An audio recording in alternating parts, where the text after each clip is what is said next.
Good morning. Morning church. Wow. Ya, saya tahu memang ada beberapa tempat-tempat duduk yang masih kosong karena liburnya kebablasan. Which is good. You know, we need a holiday. Holy day. Jadi holiday itu is very holy. It's very holy. Rest is holy. Amin. Saudara tahu kan kenapa kok rest itu holy? You know why? Kenapa kok istirahat itu kudus? Karena Tuhan beristirahat pada hari ke-7 dan Tuhan menguduskan hari ke-7. So, hubungan holy dengan rest itu sangat dekat.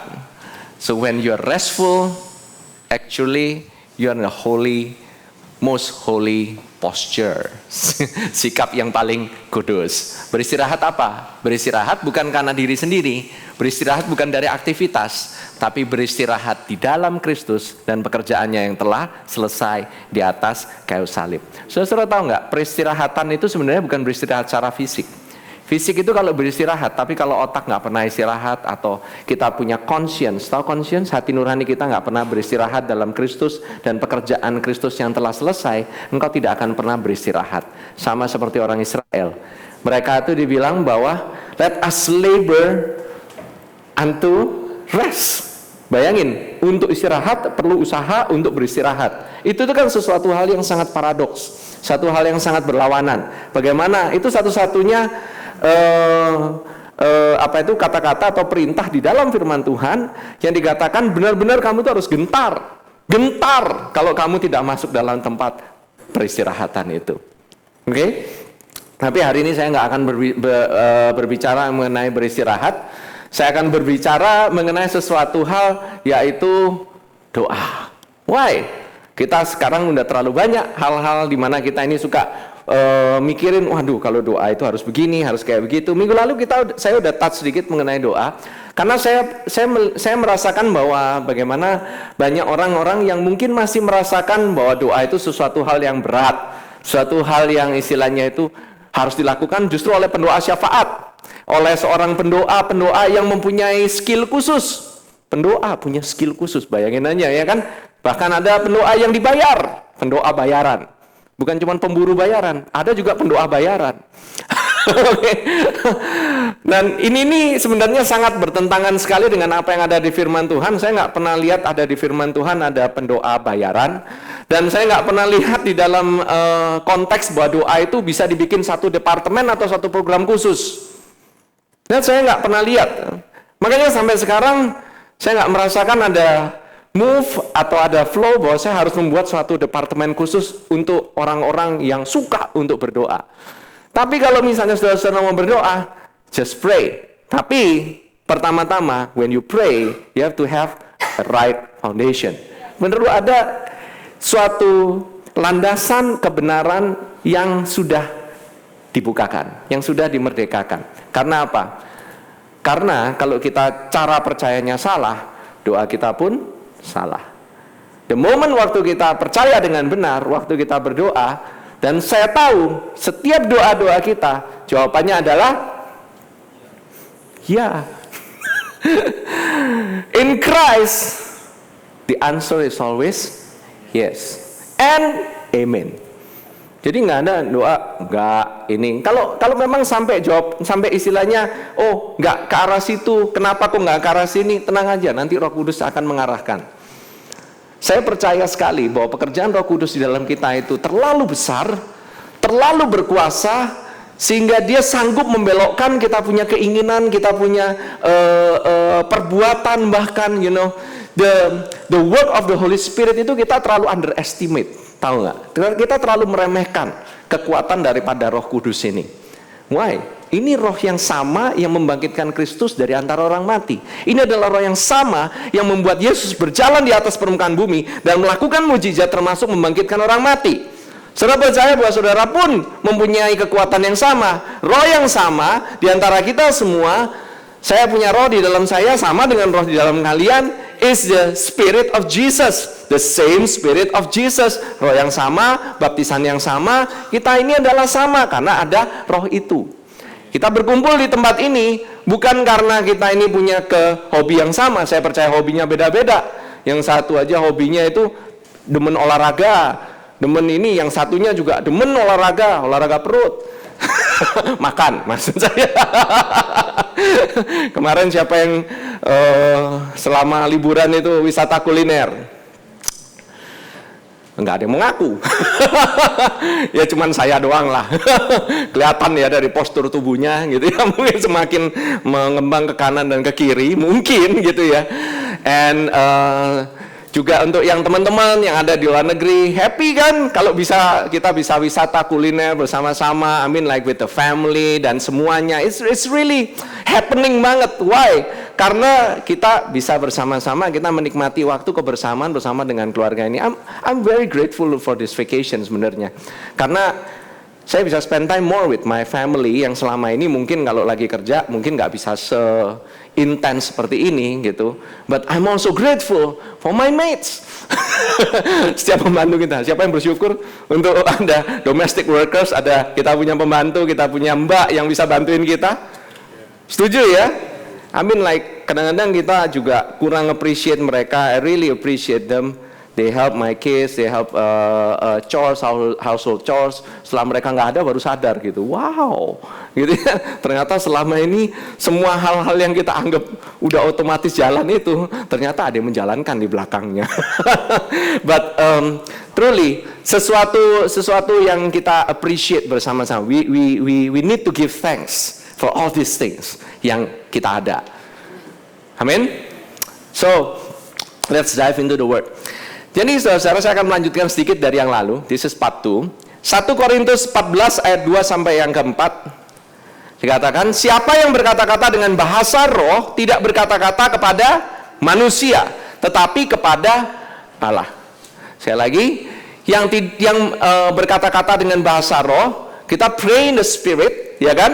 Bahkan dikatakan berdoalah dalam roh senantiasa. Bagaimana saudara bisa berdoa dengan roh senantiasa? You speak in tongue. Saudara kalau berdoa dengan suara manusia, dengan suara yang keras gitu, saudara bisa berdoa senantiasa? Susah kan di tempat kerja gitu, oh Tuhan, kok yang meloloskan proyek ini? Kan susah di depan orang gitu ya, istilahnya. It's very hard. Tapi kalau saudara ngomong sebentar, sebelum masuk ke tempat meeting, atau saudara lagi kepepet gitu kerjaannya lagi tahu-tahu ribet banget gitu ya, tahu-tahu lagi seru-serunya gitu, you can have a shooting prayer. Tahu shooting prayer? Langsung nembak gitu, langsung nyampe ke surga. That's the praying in tongue. Cepat sekali praying in tongue. Langsung kita ngomong syukurlah nama syukur. Karena kita mikirin apa? Kita doakan, kita berdoa dalam roh. It just shoots right straight to the throne of heaven, karena itu bahasanya Allah. Ya kan? Berkata-kata dengan bahasa roh. Nah, sebab tidak ada seorang pun yang mengerti bahasanya. So, jangan coba-coba untuk mengerti bahasa roh. Jangan coba-coba untuk mengartikan bahasa roh. Jangan coba-coba untuk menganalisa bahasa rohnya sendiri maupun orang lain. Please don't. Saya banyak orang, kalau udah datang ke saya gitu, kok gitu, ada yang bilang, pastor, ini bahasa rohnya kok beda ya sama yang itu. Gua aja nggak ngerti, gimana lu bisa ngerti gitu loh istilahnya. Ya kan, don't try to understand. Ya kan, bahasa rohnya orang ini, orang itu. Tapi sama aja, dia kayaknya niru-niru deh sebelahnya.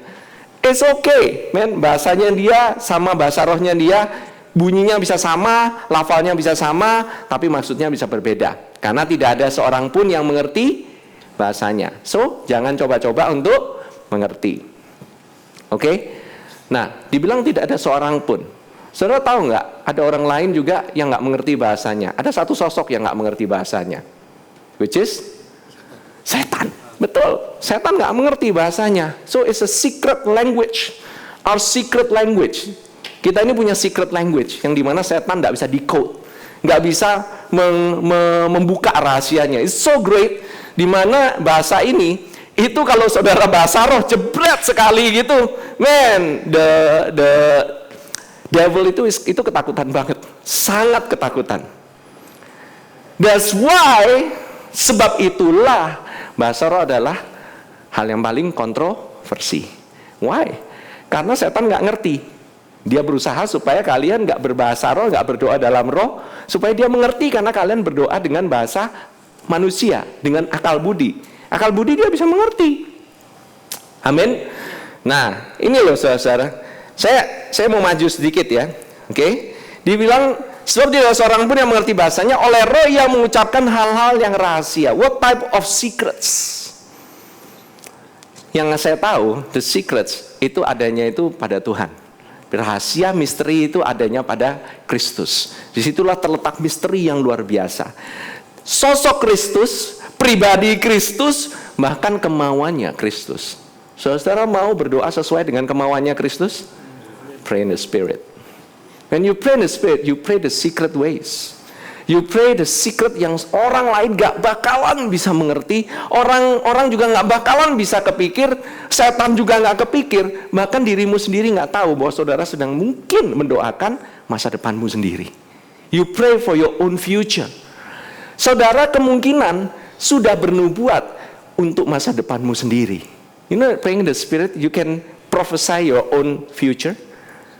Dikatakan gini, siapa yang bernubuat, ia berkata-kata kepada manusia. Kalau saudara berdoa dalam bahasa roh, saudara bernubuat, bukan berkata-kata kepada manusia, because you're saying to God. Amin. Nah, bernubuat ini penting juga. Nggak cuma bahasa roh doang, of course harus ada nubuatan juga. Why? Karena manusia sebagai tubuh Kristus, as the body of Christ, kalau saya ngomong sama saudara dalam bahasa roh terus gitu ya, will you understand?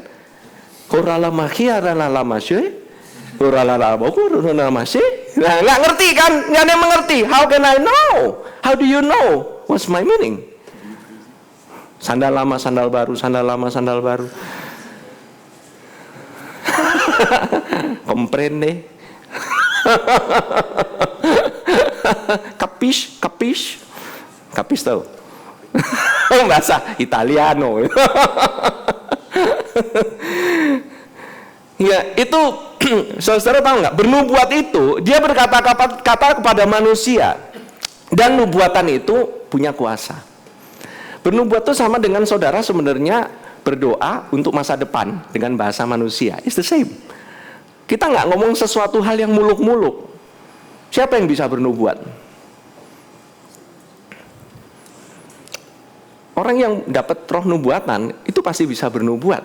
Jadi, sekarang saya mau tanya, kalau seseorang berdoa dan dia perkatakan sesuatu tentang masa depannya, dan dia bernubuat tentang masa depannya sendiri, dan dia perkatakan dengan iman masa depannya sendiri, apakah dia bernubuat? Yes. Jadi, siapa yang bisa bernubuat? Semuanya. Exactly. Every one of us.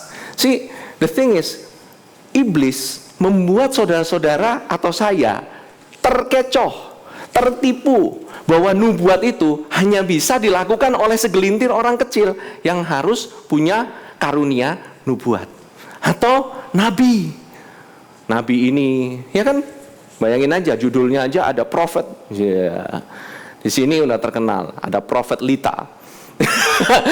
Karena apa yang dia ngomongin selalu kejadian. Tapi dia kalau ditanya apakah dia mau disebut prophetess Lita, dia belum tentu mau. Why? Orang dia cuma ngomong sesuatu dan itu terjadi. Paham? Why? Kenapa kok kita bisa berkata seperti demikian? Why she has that spirit of prophecy? Because karena Yesus adalah prophet. Jesus is the son of the prophets. He is the son of the law. He is also the son of the prophet. Sama seperti di gunung Transfiguration, oke? Di mana ada Nabi Elia, ada juga Musa. Dua-duanya sama Tuhan Yesus lagi ngobrol, ya kan? Dan murid-muridnya pengen coba-coba untuk bikin kemah untuk ketiga-tiganya. Tetapi akhirnya hanya tinggal Yesus saja, karena ini orang bertiga ini, si Petrus ini terlalu advance gitu loh. Dia ini terlalu advance, dia ini saya ingin bikin ketiga-tiganya. Dan Allah Bapa menganggap bahwa Yesus tidak bisa disamakan dengan Elia dan Musa. Jesus is higher. Dia bilang, this is my beloved son. Hear him. Dengarkan dia. Hanya dia saja. Dan dua-dua orang itu harus mundur. Elia adalah kumpulan daripada istilahnya yang paling topnya di antara semua nabi. Dan dia terkenal akan doanya. Wah, doanya Elia ini gede banget. Wah, dia doa, wah hujan turun. Ya kan? Dia doa, wah kayaknya banyak hal yang gede-gede terjadi. Bahkan ada buku-buku yang mengatakan The Day of Elijah. Wah, kayaknya itu canggih banget. Dulu saya paling suka tuh kayak begitu. Sesuatu yang bombastis gitu, sesuatu yang keren gitu loh. Coba kalau saya bisa ngomong kayak Elia gitu ya. Wah, langsung itu tahu-tahu ada hujan api turun kayak gitu. Wah, kayaknya seru. Sakti juga kita ya, boleh lah. Boleh lah, rada-rada sakti dikit gitu. Ngomong apa terjadi, ngomong ini terjadi. Wah, ya kan? Tapi you know what happened? Ternyata nanti saya akan jelaskan, Elia itu manusia biasa. The same like all of us. Gak ada bedanya. Nanti I will explain, okay? I don't want to get ahead of myself. Tapi dikatakan begini, siapa yang bernubuat, ia berkata-kata kepada manusia, terutama untuk tubuh Kristus. Dibilang ia membangun, oikodome. Oikodome itu sama dengan halnya membangun rumah, dom, rumah, oiko, membangun, to build a house. Nah, membangun apa? Saya mau tanya, membangun tubuh, membangun jiwa, atau membangun roh? Siapa yang setuju satu? Siapa yang setuju dua? Roh. Siapa yang setuju tiga-tiganya? Wah, yang kameramen itu betul. Yang kameramen. Tiga-tiganya, saudara-saudara. Tubuh, jiwa, dan roh. Wow. You know that when you prophesy, you will be healed this time. Ini. You know that itu punya kuasa. There is a spirit yang imparted. Ada suatu roh yang terimpartasi. Amin. Terus yang kedua, menasihati, paraklesis. You know, saya tadi lihat gitu, paraklesis itu, para itu alongside, bersama-sama. Klesis itu dari kata kaleo, itu artinya to call. Kaleo, call, to call. To call bersama-sama, memanggil bersama-sama. Artinya apa? I call you to talk with you. I call you by name. Because I want to speak with you about things. Saya mau berbicara kepadamu supaya kamu nggak salah jalan. Jadi kalau memanggil untuk dikondem, kan orang gitu, bernubuat kan. Aku melihat kamu tadi melakukan hal ini, tadi melakukan hal itu. Man, that's not the spirit of the prophecy in the new covenant. Mungkinlah mereka mempunyai itu, mungkin roh untuk roh pengetahuan. Oke. There is a word of knowledge, that's true. Tapi word of knowledge itu bukan digunakan untuk mengkondem orang, untuk membukakan dosa-dosa orang. Why? Since has already been dealt with at the cross. Kenapa mau diungkit-ungkit? Tapi banyak nabi suka mengungkit-ungkit. Ngungkit-ngungkit dosa, ngungkit-ngungkit perbuatan masa lalu gitu. Gunanya apa? Apakah dengan diungkit dia jadi tambah benar? Maling ketangkep belum tentu dia kapok untuk maling lagi. Maling cuman ketangkep karena dia paling mentok juga, dia itu menyesal. Menyesal bukan karena perbuatannya, menyesal karena ketangkep, betul. That's the only thing. Gak akan mengubahkan orang itu sama sekali. So the spirit of prophecy, di mana orang itu ketahuan hal ini, disebutin dosanya satu persatu. I don't believe that's working under the spirit of a new covenant. That's working in the spirit of old covenant, di mana dosa-dosanya itu dibukakan semuanya. Amin. Tapi waktu Tuhan memanggil, dia itu ingin menghibur, exhort and comfort. Di sini dikatakan paramita. Bukan paramita. Paramita itu di sana. Tapi I believe there is itu di sana salah satu worship leader kita namanya Mita, aslinya paramita. You know what I believe? Ini asal kata dari Greek juga, is to call along. Apa itu? Para itu kan bersama-sama. Kemudian mitia itu dari kata mythos, dari kata myth, artinya diceritakan sesuatu cerita.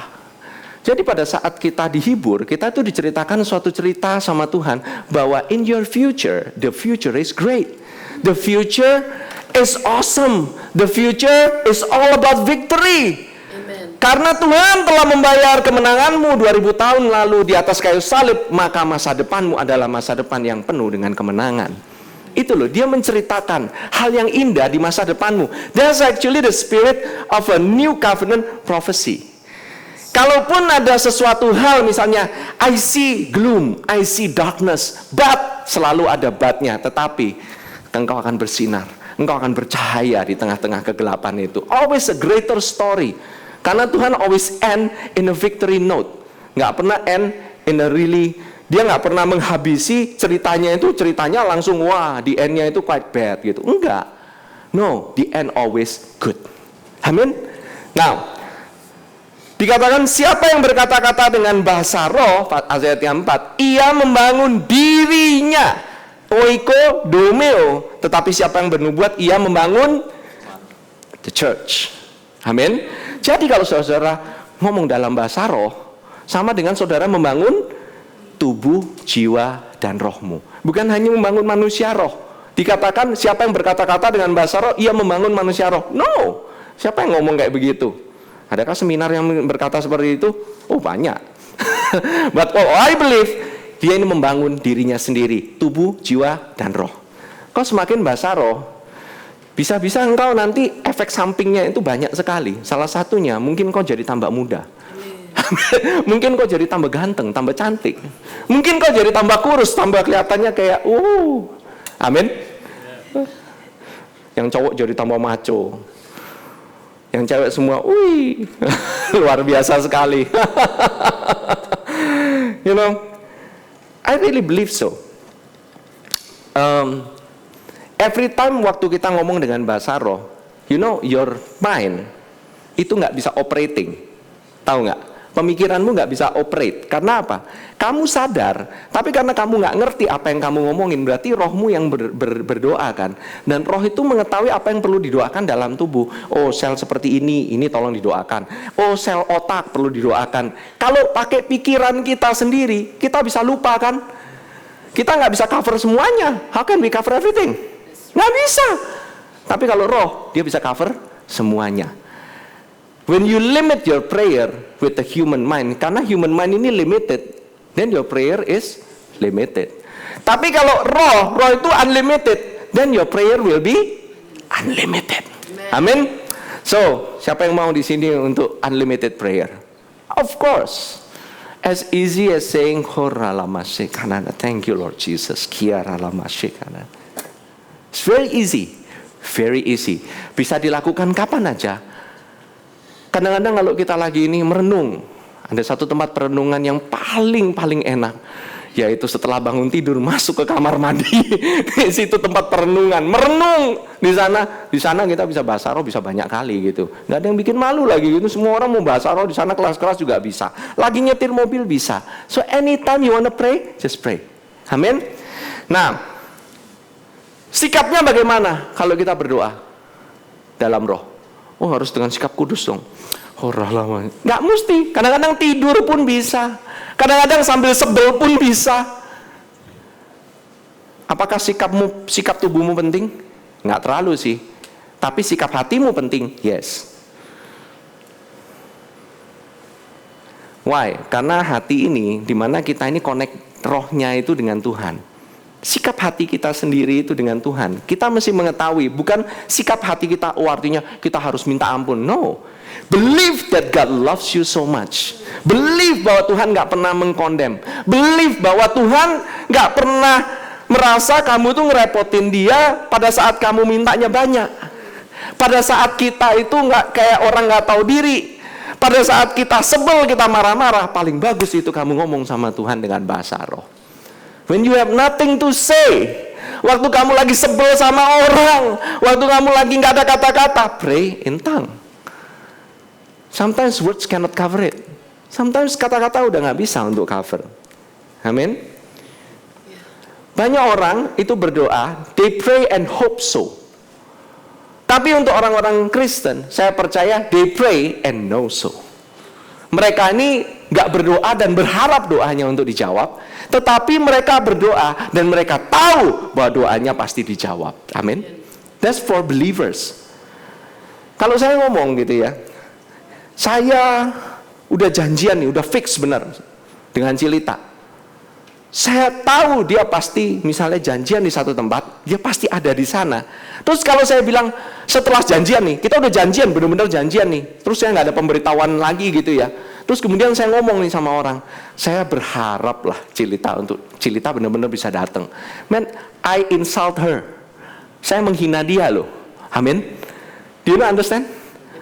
Saudara mengerti nggak? Kalau saya bilang nih, Cilita udah janji nih satu tempat nih jam sekian gitu, saya tahu dia pasti bakalan datang. Bukan saya ngomong, ya saya berharap lah dia bakal datang. That's an insult. Itu menghina. Terus kemudian saya juga bilang, oh ya,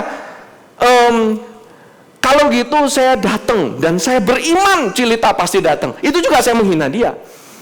Saya seolah-olah saya nggak tahu siapa dia. Saya nggak mengenal siapa dia. Saya tahu dia datang karena saya tahu siapa dia. The same thing with prayer. Oke, kamu tahu doamu pasti dijawab karena kamu tahu Tuhanmu itu siapa. You know who your God is. Bukan karena kamu punya iman yang gede. Oke, kamu tahu doamu pasti dijawab. Kamu tahu bahwa karena Tuhanmu besar, doamu itu tidak pernah tidak dijawab. Sebab itulah engkau punya iman yang besar. Jadi sebenarnya nggak peduli engkau mau punya iman yang besar kayak iman yang kecil. Orang iman sebiji sesawi aja bisa sanggup untuk memindahkan gunung. Amin. Jadi berapa besar miracle-nya nggak tergantung dari imannya, betul? Tapi tergantung dari Tuhannya yang besar. So the more that you know God, the more that you know seberapa besar doamu itu pasti dijawab. Setuju? Nah, kalau saudara lihat hal seperti ini ya, terus kemudian kalau saya ngomong nih, wah, saya yakin saya juga punya iman yang besar bahwa Cilita pasti ada di sana. Itu juga penghinaan bagi dia. Why? Karena itu tergantung kepada iman saya kan, bukan tergantung kepada dianya. Yang pasti membuat datang itu Cilita. Oke? Cilita datang karena dia adalah Cilita dan dia pasti menepati janjinya. Amin. Amin. Today I'm praising my wife because she's benar-benar dia karena memang dia udah do everything for this holiday itu benar-benar kalau saudara tahu gitu, do everything semuanya disiapin segala macam gitu. Bahkan dia ngomong anaknya aja 4. Dia juga ngurusin saya juga gitu ya. I mean like that's awesome considering mom is never ada kerjaan kemudian bisa break, you know sometimes don't have any break. So we really appreciate you moms. Amin. Nah, saudara, sekarang ini kita mau lihat ya. Jadi kita ini berdoanya gimana sih cara berdoa? Apakah kita harus berdoa itu berdoa hard? How do we pray hard? Kalau ada pray hard berarti ada pray soft. How do we sebenarnya apa sih? Berdoa sampai breakthrough. Matanya kalau doa sampai sipit-sipit gitu istilahnya. Sampai benar-benar mukanya mengkerut gitu ya. Berdoanya ngeden gitu. Tahu doa ngeden? Sampai kayak mau pelepasan gitu. You know that itu nggak ada di Alkitab. You know that? Pray hard, pray soft. Kamu harus berdoa sekuat tenaga. Berdoa benar-benar sekuat tenaga. Benar-benar sampai istilahnya wow, mau kenceng-kenceng segimananya pun. I tell you ya, kalau misalnya kamu nih memang sudah nggak boleh nih ya istilahnya gitu ya, ada aturan dalam perusahaan, kamu tidak boleh mengambil gaji sebelum akhir bulan. Kamu mau berdoa sama bosmu gitu ya, ngomong sama bosmu sampai sipit-sipit, sampai matanya udah mengkeret segala macam, nggak bakalan itu dikasih. Why? You know your boss. Setuju? It's because you know it. Nah, saudara, saya lagi pray hard, pray soft. That's not from the Lord. Tuhan Yesus nggak pernah condemn kalau doa kita pendek. Tapi dia ngomong sesuatu tentang doa yang panjang. Amin.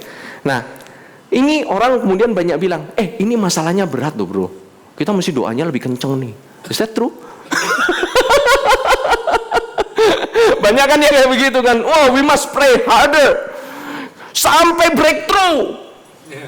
Pray sampai breakthrough. What? Kita mau tembusin apa sih? Tembus sampai ke ruangan Maha Kudus bro, katanya gitu. Wah bener-bener sampai tembus. By the way kita masuk ke ruangan Maha Kudus bukan karena doa kita, tapi karena darah Yesus, oke? unless kamu bisa mengorbankan dirimu sendiri dan punya darah sekelas darahnya Yesus, dan kamu bisa bilang aku masuk oleh kuasa darahku gitu. Nah itu, tapi kan itu bukan karena kuasa darahmu, tapi kuasa darahnya kan, kuasa darah Yesus. So you have no part dalam breakthrough. Tuhan Yesus sudah breakthrough supaya engkau bisa masuk ke ruangan Maha Kudus. Tirai sudah dibelah, yang membelah itu bukannya kamu. It's because the Lord Himself, Tuhan begitu berkenan sama darahnya Yesus, sehingga pintu dibuka lebar-lebar, kita semua boleh masuk semuanya. We all breakthrough, man. Yang breakthrough itu Tuhan Yesus sebenarnya. Amin. Nah, Tuhan Yesus benar-benar luar biasa sekali. Kita nggak pernah bisa. You know, we have no credit. Kebanyakan kita mau doa breakthrough itu, kalau breakthrough kan kita mau dapat pujian kan, karena doa kita maka breakthrough, ya kan? Most of us like to get some credits because of our prayer. Di sini saya mengenal ada beberapa dulu juga pendoa yang luar biasa, tapi banyak diubahkan mindsetnya sekarang. Amin. Luar biasa. So, yang penting jadi apa dong? Yang penting Tuhan Yesusnya. You pray in the name of Jesus. You know that when you pray in the name of Jesus, itu sama dengan saudara berdoa dengan pakai surat kuasa. You use the power of attorney. Saudara kalau pakai surat kuasa, itu kuasanya besar. Saudara tahu kan, kalau saudara bawa surat kuasa, bukan karena kamu yang punya kuasa kan, karena orang lain berikan kuasa untuk kamu. Jadi jangan bangga kalau kamu bawa surat kuasa. Itu karena orang yang tanda tangan di surat kuasa itu. Tuhan sudah menandatangani surat kuasa dengan darahnya sendiri, dan Dia memberikan kuasanya untuk kamu semua. Access. Get an access of everything. Apa yang engkau mau doakan, silakan doakan. Amin. Now, tapi kan saya kan nggak gitu saya baru percaya Yesus, baru juga berapa tahun. Saya nggak gitu bisa ngobrol doa kayak gimana. Doanya masih cetek-cetek, ngomongnya juga sebentar. Aduh pastor gitu ya, jangan suruh saya doa deh. Oke, kita baca Yakobus 5 ayat 17 sampai 18. Dikatakan di sana, Elia adalah manusia biasa sama seperti. Nah, I thank God, dia nggak stop. Elia adalah manusia biasa, titik. Di sana dikatakan Elia adalah manusia biasa sama seperti kita. So Elia sama dengan kita. What makes it difference? Elia lebih sakti? Apakah karena dia hidup di padang gurun atau dia orang Israel? No, right? Nah, coba ya kita lihat ya. Elia manusia biasa sama seperti kita, dan ia telah bersungguh-sungguh berdoa supaya apa? Hujan jangan turun, dan hujan pun tidak turun di bumi selama 3 tahun dan 6 bulan. Terus diteruskan, lalu ia berdoa pula, dan langit menurunkan hujan, dan bumi pun mengeluarkan buahnya. Oke, kali ini saya bikin comparison ya, oke, perbandingan. Dikatakan dia sungguh-sungguh berdoa supaya hujan turun atau nggak turun? Ini banyak kita yang salah nih. Dia pikir dia berdoa sungguh-sungguh supaya hujannya turun. No, dia berdoa sungguh-sungguh supaya hujan nggak turun. Bukannya berdoa untuk hujan turun, enggak. Dia berdoa sungguh-sungguh supaya hujan nggak turun. What kind of prayer is he praying? Ya dong, saya ingin tahu dong sikapnya kayak gimana dong si Elia dong. Sikap doanya yang dibilang doa sungguh-sungguh itu kayak gimana? Supaya hujan nggak turun. Ingat ya, saudara taruh pembatas di Alkitabnya, oke, put a bookmark, whatever, di pad, di mana, di kalian punya tablet semuanya, you know. Nanti kita pergi lagi ke arah sini, oke? Kita kembali lagi, oke?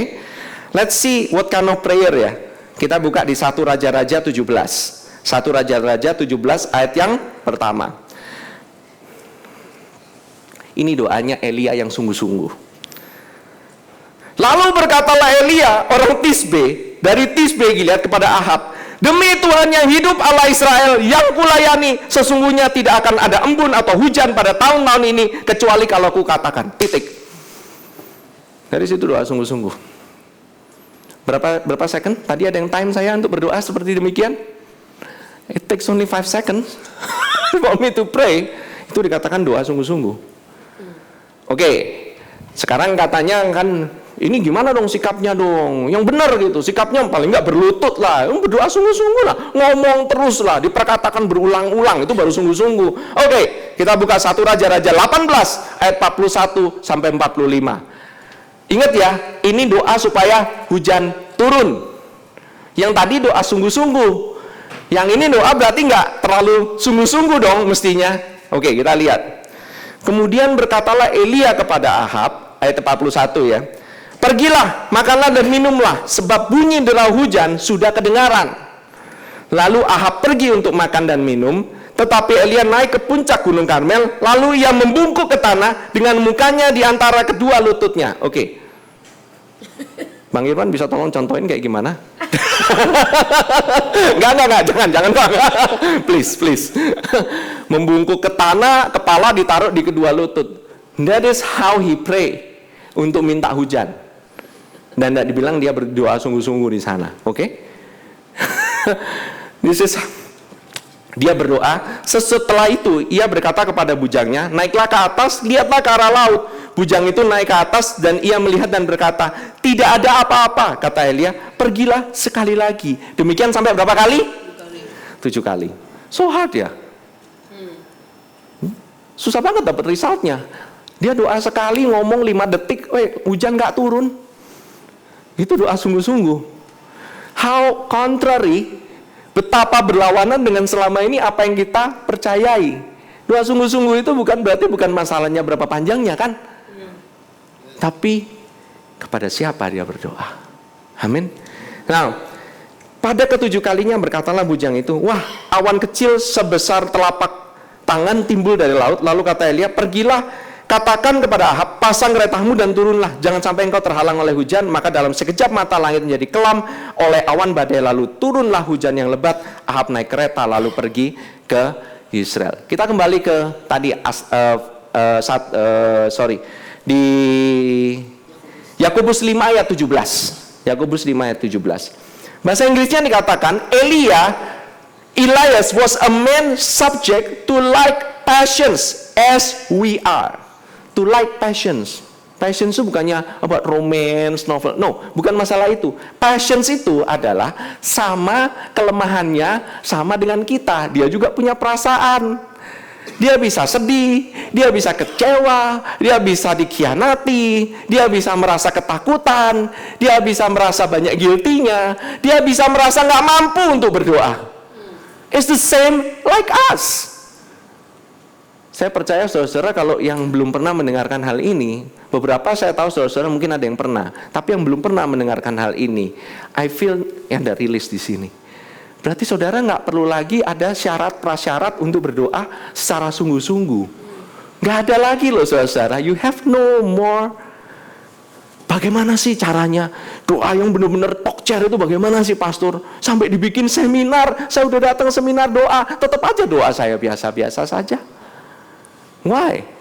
Saya doa orang, doain orang jerawat, kok nggak sembuh-sembuh. Jerawat doang loh. Gimana doanya kanker? Kalau kanker kantong kering saya bisa doain. Kalau yang ini nggak bisa, ini kanker beneran. Saudara, you think dengan sebegitu besarnya masalah, artinya resources yang diperlukan sama besarnya. Ketahuilah bahwa Tuhan Yesus aja ya, Tuhan Yesus aja. Itu kalau waktu dia mau berdoa itu, dia butuh itu untuk 5.000 orang laki-laki, dia itu butuh cuman 5 roti, 2 ikan. Ada lagi untuk 4.000, do you know that? Dan dia butuh lebih banyak loh. 7 roti. Can you imagine? Lebih banyak resources untuk orang yang lebih sedikit. Jadi matematiknya Tuhan sama kita itu beda. Jangan disamakan. Amin. 1 ditambah 1 belum tentu 2. 1 tambah 1 bisa jadi 10.000. 1 mengalahkan 1.000, 2 mengalahkan 10.000 bukan 20.000. It's really wonderful. That's why, karena itulah saya percaya ya, karena dia punya masalah yang sama dengan kita semua, saya nggak discourage. Amin. Nah, dibilang kenapa sih kok mesti dibilang Elia adalah manusia biasa sama seperti kita. Seharusnya kan dia bisa langsung aja, Elia dia bersungguh-sungguh berdoa. That's it kan? Why? Salah satunya lagi alasan adalah karena kita ini berasa manusia biasa.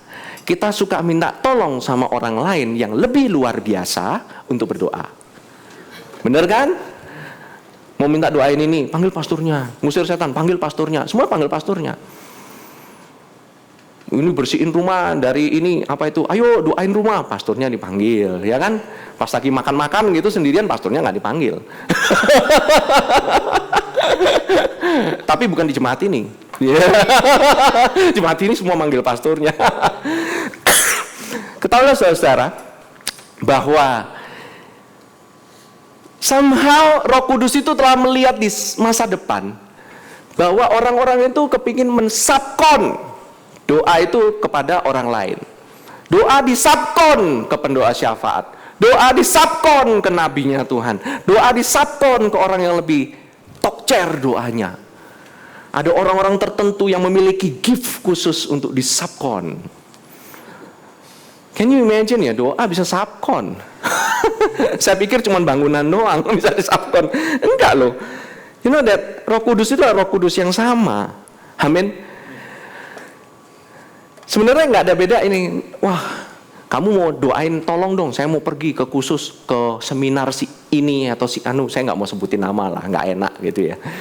Ini seminar ini, wah ini langsung bisa dapat mujizat gitu. Orang pingin didoain khusus harus tangannya dia. Kalau bukan tangannya dia, nggak bisa sembuh. Can you imagine how twisted? Kita punya mind Christianity itu banyak sekali yang istilahnya dikondisikan dengan apa yang sudah terbiasa orang-orang lakukan, dan mereka bilang, oh itu doa yang lebih manjur dibanding doanya dia. Saya waktu dulu, saya kalau misalnya ada orang begitu datang seminar inilah, ada kesembuhan inilah ke sana, saya salah satu yang pingin duduk paling depan. Saya pingin banget didoain sama dia, bukan karena saya pingin disembuhkan, tapi saya pingin dapat urapannya. Katanya urapannya bisa nempel. Urapannya bisa nempel. Berapa lama saya nggak tahu. I wish ada apa itu money back guarantee lah, gitu loh, istilahnya garansi uang kembali kan, gitu. Didoanya gitu didapat ini, wah ini orangnya sakti, berasanya, tangannya penuh dengan kuat nih, sampai di rumah mulai doain orang ya, mulai apa itu ambil minyak, doa kemana-mana, wah gitu, udah belagaknya kayak orang sakti aja kemana-mana. Abis itu dibilang, lu ekstrim banget lo begini, kena hajar jedar gitu ya, dikata-katain orang. Discourage. Aduh ya, males doain ya gitu. Nanti ada seminar lagi diundang. Oh yes, ini saatnya recharge anointing. Saya pingin dapat anointingnya lagi, pingin dapat kekuatannya biar kayak X-Men, mutant istilahnya, nyerap kekuatan. You know it doesn't work that way. Thank God it doesn't work that way. That's why dibilang Elia itu manusia yang biasa. Cara dia berdoa earnestly is just by speaking with faith. That's it. So easy. Tapi apa sih? Iman kepada Yesus yang luar biasa itu loh. Yesusnya yang dibesar-besarkan. Karena Yesuslah yang mengadakan mujizatnya. The prayer is not about us. The prayer is about Him. It's His will on earth. Amin. Jadi jangan saudara kayaknya jadi mengkultuskan lah ya gitu ya. Banyak orang mengkultuskan sekali. Saudara kalau bilang, kalau saya tanya, saudara punya urapan sama Elia itu sebenarnya sama atau di bawahnya dia? Sama. Are you sure sama? Actually lebih. Saya harus bilang lebih. Why? Karena Yesus ada di dalammu. Dulu Elia nggak punya Yesus. Yesus dia telah mati dan dia ada di dalammu. So you got more than Elia. You can have more. Elia mungkin bisa ngomong hujan ini stop gitu. Saudara juga bisa more than that. Can you imagine? Your prayer is the one that makes this country safe. Your prayer is the one that makes this city is the safest cleanness sekarang ini ada ini karena doa-doanya orang benar. Yes, Tuhan Yesus itu mau. Tapi dia waktu bergerak, dia itu pingin ada partner di bumi ini. He loves to partner with you. Why? Karena dia itu orangnya itu kalau bekerja itu, dia itu bekerja itu dari dalam keluar. Dan dia itu pakai orang-orang yang kelihatannya nggak ada apa-apa ini loh. Untuk menunjukkan bahwa dirinya itu lebih besar daripada kepintaran orang, sekedar skillnya orang. Man, this is why His grace is more than sufficient for us. Amen. His grace is much more sufficient than all of us. Saudara, sometimes untuk kita datang ke sini, kita ini sekali lagi bukannya untuk melihat bagaimana sih kita ini belajar bagaimana untuk berdoa, tapi kita belajar bagaimana melihat Tuhan yang bisa menjawab doa. Kita bisa get to learn things lah. Kita bisa belajar sesuatu lah mengenai steps, cara-caranya gitu. No, more than that. Di dalam gereja Kristus, di dalam tubuh Kristus, kita mengenal Kristus lebih lagi. Kita mengenal seberapa besar sih Kristus, seberapa besar sih hatinya Dia untuk saudara dan untuk saya. Nah, saudara, ini ya. Nah, gini. Kita kan cuma taunya kehebatan Elia doang banyakan kan? Nah, bagaimana dengan ketidakhebatannya dia? Bagaimana pada saat dia merasa insecure? Bagaimana dia saat merasa dia guilty?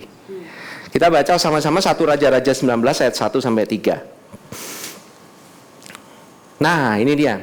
Ketika Ahab memberitahukan kepada Isabel segala yang dilakukan Elia dan perihal Elia membunuh semua nabi itu dengan pedang. Saudara udah tahu ceritanya kan? Jadi di atas Gunung Karmel, adu-adu, satunya bilang, kamu kalau bisa nurunin api gitu ya, wah bener deh saya akan menyembah kamu. Tapi kalau misalnya enggak, semuanya nabi-nabi kamu akan saya bunuh semua, ya kan? Nah di atas adu, is a show kan, showdown in the Mount Carmel. Dan yang terjadi, semuanya nabi-nabi itu sampai nusuk-nusuk dirinya, berusaha mempersuade Tuhan untuk bisa menurunkan api. Ya kan? Bahkan sampai ada perkataan, like Elia ini orang suka joking juga, dia suka ngelucu, he loves comedy. Dia bilang, mungkin Tuhan kamu lagi ke belakang kali, ke WC kali. Dia bilang gitu, it's true. Saudara nggak percaya, saudara baca aja sendiri. Oke? Nah, yang satunya Elia bilang, kamu siapkan batu, altar batu, bikin parit, isi air, tuangin terus. Sampai benar-benar basah, airnya, paritnya, semua basah. Saudara tahu waktu api itu turun, tahu nggak apa yang habis? Bukan persembahannya, bukan airnya, sak batu-batunya habis semua. Can you imagine a fire so great itu menghabiskan batu? What kind of fire can consume stone? Saya selama hidup saya selama menjalankan bisnis saya bisnisnya di bidang batu, saudara. Batu dibakar nggak habis. Ini batu dibakar gak ada bekasnya. Now that's truly the power of God. Amin. Udah ngelihat dengan mata kepala kayak begitu, dikatakan, maka Isabel, emang bener nyebelin ini orang, menyuruh seorang suruhan mengatakan kepada Elia, beginilah kiranya para Allah menghukum aku, bahkan lebih lagi daripada itu, jika besok kira-kira pada waktu ini aku tidak membuat nyawamu sama seperti nyawa salah seorang dari mereka itu. Maka takutlah ia, si Elia, lalu bangkit dan pergi menyelamatkan nyawanya, dan setelah sampai ke Berseba yang termasuk wilayah Yehuda, ia meninggalkan bujangnya di sana. What a great man of God. ini loh nabi yang dibilang keren, nabi yang dibilang mujizatnya gila banget, ini kayak begini, langsung ketakutan, langsung kabur. Baru aja revival gede-gedean gara-gara satu wanita saja, satu wanita.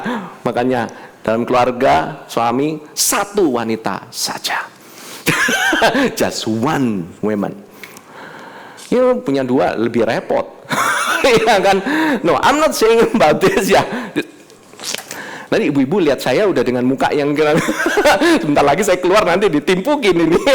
No, maksud saya Kalau saudara-saudara suami-suami gitu ya, ada yang ketakutan sama istrinya, tenang. Elia juga takut sama satu cewek doang. Oke. Nanti saya beneran ditimpukin. If you're even fearful, kamu juga tetap bisa pray powerfully. Let me tell you. Kamu punya mood swing? Oh yeah, ini Elia punya mood swing. Dia ini labil jaya. Tetap aja dia ini juga doanya dijawab sama Tuhan. So, praise God. Elia manusia biasa. Amin. Nah, bener nggak kalau misalnya doa itu mesti bener-bener moodnya lagi up, mesti bener-bener lagi tinggi banget baru. Terus itu ajaran charismatic itu memang banyak kayak begitu. Amin. Moodnya up and down. Tuhan juga bisa kan punya mood up sama down.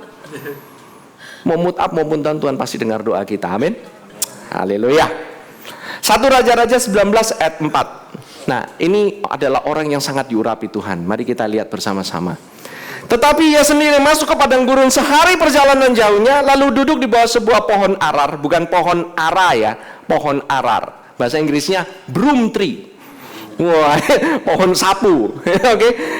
Terus apa? Kemudian ia ingin mati. Bikin bunuh diri. Salah ya kan? Orang udah mikirnya nggak benar. Mau bunuh diri ya ketemu Isabel dong. Kenapa bunuh diri ngabur? Ini gue pengen mati kabur gitu kan. Labil bener ini orang. Ini nabi labil nih. Nah, cukuplah itu sekarang ya Tuhan, ambillah nyawaku sebab aku ini tidak lebih baik daripada nenek moyangku. Feel guilty, a lot of condemnation, ya kan? Dia doa minta ini. Puji Tuhan nggak? Tuhan nggak menjawab setiap doa kita. Dalam artian kayak begini. Aku pingin mati. Oh yes, mati.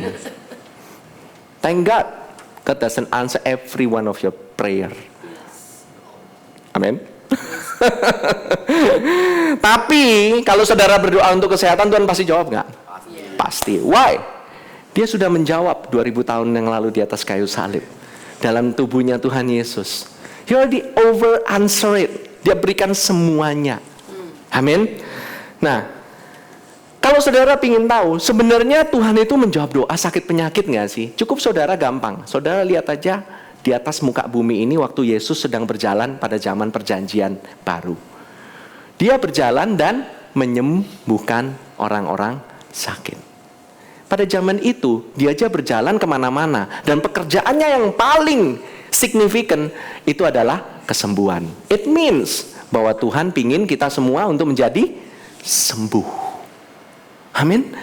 Then you don't have to question God's heart. Tuhan mau ini sembuh nggak? Tuhan ini nggak mau sembuh. Tuhan mau ini sembuh. No, God always wants semua umat yang percaya kepadanya untuk sembuh. Amin. Nah, waktu kita berdoa minta perlindungan, Tuhan pasti lindungin nggak? Pasti. Karena itu perlindungan sudah dibayar di atas kayu salib. Jadi saudara, apapun yang sudah dibayar di atas kayu salib, engkau berdoa pasti dijawab. Jawabannya pasti ya. Nah, bagaimana dengan karir? Bagaimana dengan pasangan hidup? Nah, itu sendiri-sendiri saudara.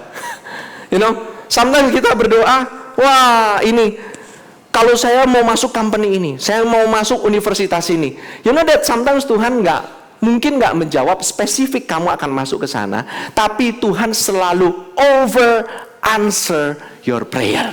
No, dia nggak answer your prayer, dia over answer your prayer. Kadang-kadang Tuhan nggak kasih kamu masuk ke sana karena dia mau kasih kamu jawaban yang lebih canggih. See, that's the way our God is. Kadang kita nggak suka, Tuhan kok nggak kasih pekerjaan di sini, Tuhan nggak kasih itu yang di situ. Man, it's subject to change because He knows what's best for you. Amin. Amin. Nah, so semua mengenai kesehatan, penyediaan, perlindungan sudah pasti terjamin dibayar lunas di atas kayu salib. Now, kalau gitu gimana cara jawab? Tuhan jawab Elia. Kan Elia lagi stres kan? Ceritanya benar stres habis kan dia kan? Gitu. Tuhan jawabnya gimana? Tuhan buat Elia itu tidur. Habis itu dikasih makan. Kadang-kadang kalau udah stres, mendingan dibikin tidur. Habis itu dikasih makan. Jadi kalau lagi stres, habis gitu. Some people love to sleep and some people love to eat. Coba saudara perhatikan. Most women, sekarang saya banyak ngomong women. Ini, gue kepingin makan, gue kepingin makan ini, kepingin makan itu. You know that actually ya, saudara judge dari sana, saudara bisa tahu bahwa memang kita ini sebenarnya kurang makan. Kalau lagi stres itu artinya kurang makan. Saudara lagi stres, artinya saudara kurang makan rohani. Tapi saudara substitute, gantikan dengan makanan jasmani. Saudara makan, biasanya kalau yang wanita kan suka makan yang manis-manis, suka makan yang ini, itu relieving the stress because it's sweet. Need a sweet food. Tuhan Yesus itu lebih manis bahkan daripada madu, oke? Yeah. Dan suami-suami bisa membantunya juga. Kan act like Christ kan gitu loh. Suami kan kepala kan seperti Kristus di dalam jemaatnya kan, how to treat jemaatnya. Jadi kasih yang manis-manis kan, dikasih yang sweet-sweet, kasih sweet words, ya kan? Untuk menghilangkan stres kalau dikasih perkataan yang manis, iya kan? Paling suka kalau stres itu nonton film drama sambil makan es krim, ya kan? Itu paling enak. Atau makan dessert lah, istilahnya nggak usah es krim lah, dessert lah, you know. Mungkin bagi yang cowok-cowok, I don't understand why gitu. Jangan coba-coba untuk dimengerti, please. Gak akan bisa mengerti mengenai hal ini. That's how God created. Tapi saya percaya cowok pun juga sama. Mereka nyari. Because men are usually hunter, gatherer, mencari sesuatu. Kalau cowok stres, dia nyari sesuatu. Nyari apa, bersembunyi dalam gua man cave. With their own hobby. Ya kan? Bangun tembok. Oke? Masuk ke dalam tempurung seperti kura-kura. Biasa seperti itu. That's how it works. Tapi saudara, you know that it can be relief. Kemungkinan kita ini kurang tidur atau kurang makan. That's actually the answer. Makanya Tuhan bikin Elia itu tidur, terus dikasih makan sampai dia kuat. Begitu kuat baru dia bangun, dia jalan. Dan you know what? Saudara nggak percaya? Saudara nanti bisa baca sini 1 Raja-Raja 19 ayat 5, ya kan? Coba ya, kita baca aja. Sesudah itu ia berbaring dan tidur di bawah pohon narar itu. Tetapi tiba-tiba seorang malaikat menyentuh dia serta berkata kepadanya, bangunlah, makanlah. Ketika ia melihat sekitarnya, maka pada sebelah kepalanya ada roti bakar dan sebuah kendi berisi air. Lapar. Ada roti bakar, ropang. Ya, ada ropang. Kasih bakar roti bakar dan air. Wow. Roti bakar berkata mengenai roti hidup. Tuhan Yesus bake, dibakar oleh amarah, terbakar oleh amukan. He is consumed. Tapi kitanya nggak consume. Kita malah makan roti bakar. Dan air, kendi yang berisi air, the vessel containing the water of life. Kita perlu air hidup itu, which is Jesus himself. Amin.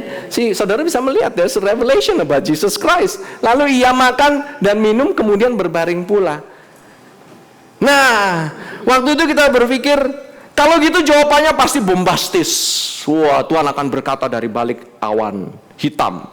Jeduar, menggelegar, jeduar gitu. Aku berkata, kayak ada speaker JBL ada ratusan gitu. Aku berkata, hai anakku, aku menjawab engkau. Berdirilah. Ada sound effect. Is that how God answers? Read by yourself. Tuhan tidak menjawab di tengah-tengah angin besar dan kuat. Tuhan tidak ada di sana. Waktu ada gempa bumi, Tuhan juga nggak ada di sana.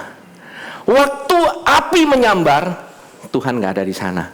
Tapi waktu itu hanya Tuhan berbicara lewat bunyi angin yang sepoi-sepoi biasa. A soft wind. Talking about the Spirit, Tuhan berbicara melalui roh, lembut sekali. Jadi Tuhan itu jawabannya nggak, jangan kalian pikir bombastis. Sometimes itu jawabannya nggak terlalu bombastis. Kita mengharapkan jawaban yang bombastis. We are the one yang punya pemikiran yang salah mengenai Tuhan. God is very personal. Emang Tuhan kalau personal sama kamu ya, itu perlu teriak-teriak untuk jawab? Kalau kamu mungkin teriak-teriak ngomongnya, dia nggak perlu teriak-teriak untuk menjawab kalian. Kamu lihat, Tuhan jawab doa ini gitu. Ada orang ngobrol sama pacarnya kayak begitu. Hei, apa kabar? Gitu. Kamu, gue sayang lu, gitu. Nggak ada. Orang nggak ada jawab teriak-teriak. Itu ngajakin, emang bener mau ngajakin berantem. Terus saya jawab, ya gue juga sayang sama lu. Nobody will do that. Orang pacaran itu gimana sih ngobrolnya? Soft aja kali, lembut-lembut gitu. Sayang. Udah makan belum? Iya kan? Selalu pertanyaan udah makan belum? Banyakan. Benar gak? Kalau lapar, repot diajak ngobrol. Apalagi cowok. Lapar belum dikasih makan, disuruh ajak ngobrol yang romantis. Boro-boro romantis, makan dulu lah, baku teh, apa gitu yang menyenangkan. Barulah kita mau ngobrol. Betul nggak para pria?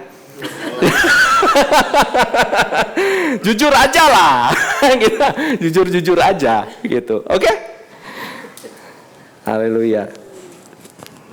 Coba kita pikirin lagi ya.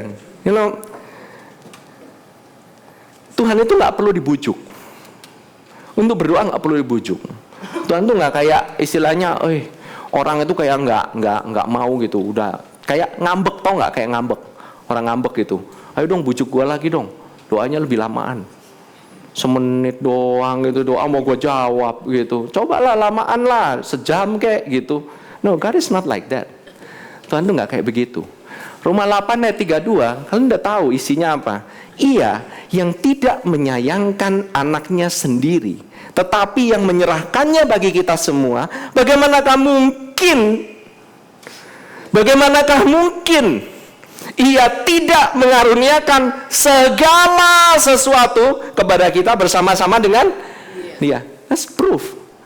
Kalau Tuhan Yesus sudah give up His own Son, apakah Dia yang less dari own Son Dia nggak kasih? Think about it for a moment ya. Truly, ini kata yang luar biasa. Truly, He who did not spare His own Son. Terakhir ini saya bacanya itu pelan-pelan. Saudara kalau baca ini, dia nggak ngomong langsung He who did not spare His own Son, cukup. Tapi kenapa harus dia ngomong truly? Ini adalah hal yang benar dan harus digarisbawahi. Amin. But delivered Him up for all of us. How shall He not with Him also freely give us all things? Saudara tahu bahwa lewat freely ini bisa ada satu khotbah sendiri. I let my wife nanti yang khotbah mengenai freely. This is so good, the word freely. Amin. Bahasa message-nya ya, saya mau kasih lihat saudara-saudara. If God didn't hesitate to put everything on the line for us, Tuhan gak pernah ragu-ragu loh. Dia ngasih semuanya untuk kita. Embracing our condition. Dia tahu kita kayak gimana. And exposing Himself to the worst by sending His own Son. Is there anything else He wouldn't gladly and freely do for us? Seseorang yang berkorban untuk orang yang worth it, itu oke. Seseorang yang berkorban untuk orang yang belum tentu membalas cinta kasihnya, belum tentu worth it, kita nggak mau. Ya Tuhan mau. Dia nggak peduli kita mau jawab cinta kasihnya dia atau enggak. Dia tahu kalau dia nobody, there's a word ya, nobody can escape His love. Amin. He's so lovely. Haleluya. Matius 6 ayat 7 sampai 8. I think I'm gonna close it. Lagi pula, dalam doamu itu janganlah kamu bertele-tele seperti kebiasaan orang yang tidak mengenal Allah. Mereka menyangka bahwa karena banyaknya kata-katanya doanya akan dikabulkan. Jadi janganlah kamu seperti mereka, karena Bapamu mengetahui apa yang kamu perlukan sebelum kamu meminta kepadanya. Benar ya? Bukan sesudah. Sebelum kamu minta, dia udah tahu belum? Tapi apakah kita perlu berdoa kalau dia ini? Sebelum, kan nggak minta aja udah tahu, nggak usah berdoa dong. No, you're wrong. That's not the point. Oke? Bahasa the message-nya ya, kita berdoa ya. Kita coba baca ya. Saya minta ini musicians untuk bisa bantu saya sebentar di depan. The world is so full of so-called prayer warriors who are prayer ignorant. I'm sorry, the word prayer warriors itu nggak even apply di perjanjian baru. Amin. Yes, orang-orang yang mau berdoa syafaat ada, tapi nggak dibikin program khusus dan pos khusus ataupun fungsi khusus. You can pray. When you pray, you pray. Amin. They are full of formulas and programs and advice, peddling techniques for getting what you want from God. Don't fall for that nonsense. Saya minta maaf bahwa semua program, formula, advice, peddling techniques, step-step dikatakan nonsense. I'm so sorry, but there is like, itu dulu menggampar saya sih. Waktu saya baca ini ya, gini ya, saya sempat ngomong, saya sempat mikir, selama ini saya doa kayak begini, ini apa? What is the function of all of this? Have you ever asked? Pernah nggak saudara bertanya kepada diri saudara sendiri, kenapa saya berdoa seperti ini? Apakah saya berdoa dengan banyaknya kata-kata? Jadi kalau gitu untuk apa kita berdoa? Kita berdoa based on the covenant. Kita anaknya Tuhan yang sudah punya namanya ahli waris, dan kita hanya reinforce namanya ahli waris, punya warisan. Warisannya itu ada yang lagi nempatin. Yang punya kita, cuman kita ngomong, you keluar. This is not yours. Karena dulu itu, bumi ini, itu bukan punyanya iblis. Manusia yang punya semuanya, tapi diserahkan kepada si iblis. Waktu itu, Tuhan dunia ini sebentar lagi kontraknya si iblis ini udah mau habis. Dia udah gak punya lagi. Tapi selama Tuhan, nanti kita belum dijemput oleh dia, bumi ini masih terkutuk. That's why there still planes are falling, masih ada bencana alam, masih ada virus yang merajalela. I heard ada yang barusan breakout di Afrika, ada Ebola virus. Kemudian airplane tahun ini udah parah banget, jatuh melulu. Ketahuilah Mazmur 91 berlaku untuk saudara-saudara. He who hides under the shadow of the Almighty. Amin. Saudara ini ada di bawah kepak sayapnya Raja Wali. Dan saudara diajak terbang tinggi. Saudara enggak di bawah kepak Raja Wali di darat. Enggak, saudara sambil terbang. Oke? If you are a son of eagle generation, saudara benar-benar itu terbang bersama-sama dengan Tuhan, enggak mainnya di bawah-bawah. That's why ini ngeri-ngeri. Saya bilang ngeri-ngeri sedep. Hidup bersama Tuhan ini benar-benar ngeri-ngeri sedep. Karena apa? We depend on the eagles. We depend on the mother eagles fully. Kalau mother eagle-nya nggak nangkep kita, memang hancur kita, betul. Tetapi ingat, kalau Tuhan dia sudah berjanji, dia aja wanna give up his own son, apalagi hal-hal yang lain. Saudara yang mungkin sekarang ini lagi discouraged. Some of you are very discouraged. Maybe saudara punya masalah, entah di dalam rumah tangga, entah dalam keluarga, entah di apapun itu. And you wanna pray together with me. Saya mau saudara bersama-sama dengan saya. Untuk saat ini kita just pray in the spirit, okay? Just pray in the spirit. Horalala mashikarana namasikididi. Horalala namasikini nananananananana dapa. Horalala namasikini ni. Horalala namasini ni. Horalala masini la bakara la masini ni. We worship you, Lord. We worship you, Lord. Kiara la namasini.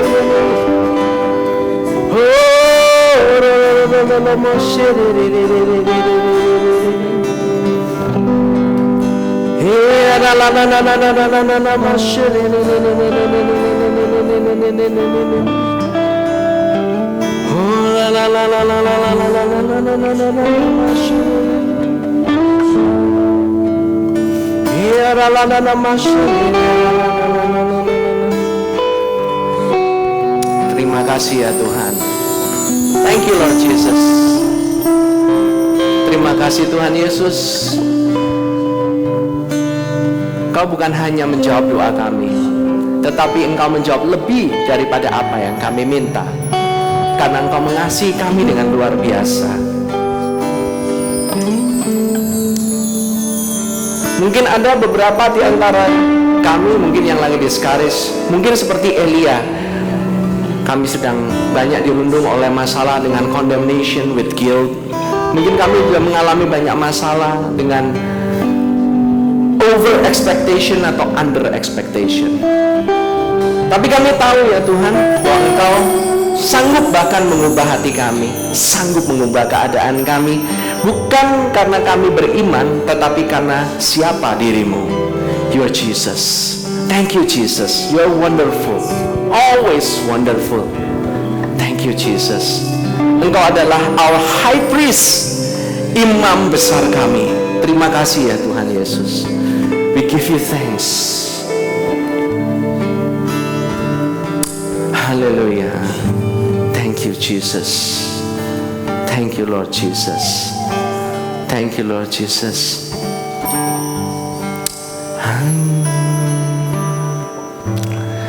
Thank you Lord Jesus. Thank you Lord Jesus. Thank you Lord Jesus.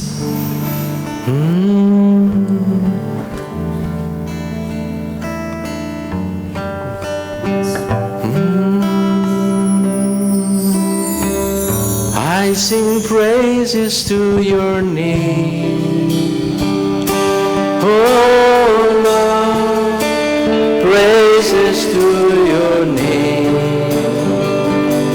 oh Lord, for your name is great and greatly to be praised. I sing praises to your name, oh Lord, praises to your name, oh Lord, for your name is great and greatly to be praised. I sing praises. I sing praises to your name, oh Lord, praises to your name, oh Lord, for your name is great and greatly to be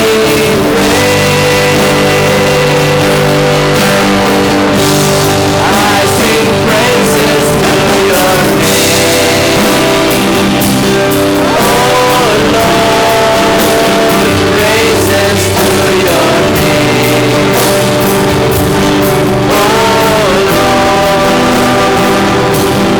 for your name is great and greatly to be praised.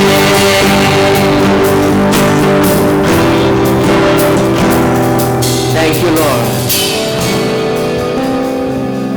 Thank you, Lord Jesus. Saudara, saya ingin mendoakan untuk teman-teman yang saat ini yang mungkin sedang mengalami sakit penyakit, ataukah mungkin anak-anakmu sekarang ini mungkin lagi nggak enak badan. By the way, I have my kids juga kadang-kadang suka timbul kadang-kadang alergi. Mungkin ada yang di sini mungkin yang mungkin sering kena alergi, either karena orang bilang, dokter bilang karena mungkin keturunan, atau juga mungkin karena banyak masalah mungkin dari kecil. If you have that kind of symptoms, allergy, the Lord wants to heal you. He really wants to heal you. Ini masalah mungkin mengganggu bagi saudara-saudara, but the Lord wants to heal you completely. Amin. Just touch wherever, mungkin pegang aja, jamah aja bagian mana yang saudara banyak mengalami problem, especially with allergy. Saat ini saya ingin bersama-sama mendoakan. And it's not because of me, tapi ada corporate anointing. Jadi namanya ada anointing di dalam tubuh Kristus, dan kita bersama-sama kita mendoakan. Amin. So we pray together. Amin. Terima kasih ya Tuhan, saat ini ya Tuhan, kami percaya oleh bilur-bilur-Mu kami telah disembuhkan every kind of allergy. Apakah itu ada disebabkan oleh debu, disebabkan oleh makanan, oleh apapun juga. Mungkin dari dulu kami sudah ada mengenai alergi itu, mungkin sinus, mungkin ada rhinitis, mungkin ada permasalahan dengan pernafasan. Right now, I rebuke that allergy. In the name of Jesus, I rebuke that. Saya tolak di dalam nama Tuhan Yesus Kristus. Sembuh saat ini. Healed in the name of Jesus. Hallelujah, hallelujah. Thank you Jesus. Believe and receive. Saat ini mungkin saudara mungkin ada masalah dengan tulang belakang, big backbone. Mungkin kau sering sakit di daerah tulang belakang. Mungkin karena pernah accident, mungkin ada yang pernah kena accident, atau mungkin karena saudara mungkin sempat ada masalah dengan tulang belakang saudara. I want you to just touch your bone saat ini. Pegang aja bagian punggungnya. Saat ini saya ingin berdoa untuk saudara. Tuhan, saat ini aku berdoa, saat ini aku lepaskan kesembuhan bagi tulang belakang yang gak normal saat ini. Mungkin kau saat ini mengalami kesulitan untuk tidur dengan nyenyak saat ini. But right now, aku perintahkan, I command every bone to go back where it belongs. Kembali ke tempatnya semula saat ini di dalam nama Tuhan Yesus Kristus. Yes, yes. Some of you kalian mungkin ada yang experience, mungkin kayak ada warm feeling, ada kayak yang anget gitu ngalir. The anointing of God. Amin. Saya percaya kesembuhan Tuhan ada di tempat ini. God wants you well. He wants you healthy. Amin. Haleluya. Thank you Lord Jesus. Kami mengucap syukur. Thank you Lord Jesus. Sebelum saya akhiri, saya ingin berdoa juga untuk teman-teman saat ini yang mungkin pertama kali mendengarkan tentang Tuhan Yesus dan belum pernah menerima Dia sebagai Tuhan dan Juru Selamat. Kau ingin merasakan apa rasanya jadi anak, becomes the son of God, jadi ciptaan yang baru. Saudara cukup respon, saudara just say the word of faith with me together, oke? Sama-sama dengan saya. Terima kasih Tuhan Yesus, kami mengucap syukur. Hari ini saya percaya bahwa Tuhan Yesus telah mati untuk saya, dan Tuhan Yesus telah menebus setiap dosa-dosa saya. Sakit penyakit Dia telah tebus di atas kayu salib. Kemiskinan Dia tebus di atas kayu salib. Untuk perlindungan dari segala macam mara bahaya, Engkau tebus di atas kayu salib. Restorasi dalam keluarga, Engkau tebus di atas kayu salib. Tuhan, kami mengucap syukur dan aku mau menerimamu sebagai Tuhan dan Juru Selamat pribadiku. Aku jadi anakmu.